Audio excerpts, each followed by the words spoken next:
லண்டனில் கடந்த 5 ஆண்டுகளில் கடை திருட்டு சம்பவங்கள் 3 மடங்காக அதிகரித்துள்ளதாக புதிய தரவுகள் அதிர்ச்சியூட்டும் வகையில் தெரிவிக்கின்றன.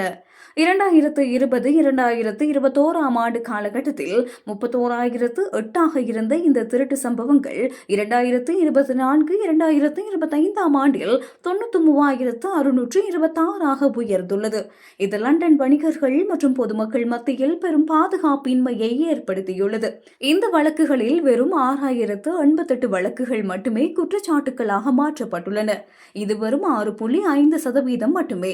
இங்கிலாந்தின் எந்த ஒரு காவல்துறையையும் விட இது மிக குறைந்த நடவடிக்கை எடுக்கும் விகிதமாகும். மற்ற பகுதிகளில் இத்தகைய குற்றங்கள் மீது நடவடிக்கை எடுக்கும் விகிதம் கணிசமாக அதிகமாக உள்ளது.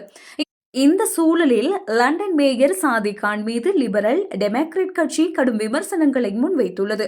போலீஸ் துறைக்கான நிதி பற்றாக்குறையை சரிசெய்ய மத்திய அரசிடம் தீவிர அழுத்தம் கொடுக்குமாறும் மூடப்பட்ட காவல் நிலையங்களை மீண்டும் திறக்குமாறும் அவர்கள் வலியுறுத்தி வருகின்றனர்.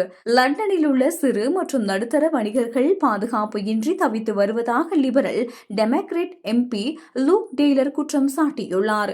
வணிகர்கள் தங்களின் அன்றாட செலவுகளை சமாளிப்பதே கடினமாக உள்ள நிலையில் தொடர் திருட்டு சம்பவங்களால் அவர்கள் பெரும் மன உளைச்சலுக்கு உள்ளாகியிருப்பதாக அவர் சுட்டிக்காட்டியுள்ளார்.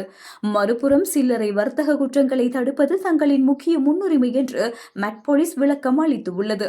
முக அங்கீகார தொழில்நுட்பம் மற்றும் வணிகர்களுடனான நெருக்கமான ஒத்துழைப்பு மூலம் குற்றவாளிகளை அடையாளம் கண்டு நடவடிக்கை எடுத்து வருவதாகவும் கடந்த ஆண்டை விட அதிக கைதுகள் செய்யப்பட்டுள்ளதாகவும் அவர்கள் தெரிவித்துள்ளனர்.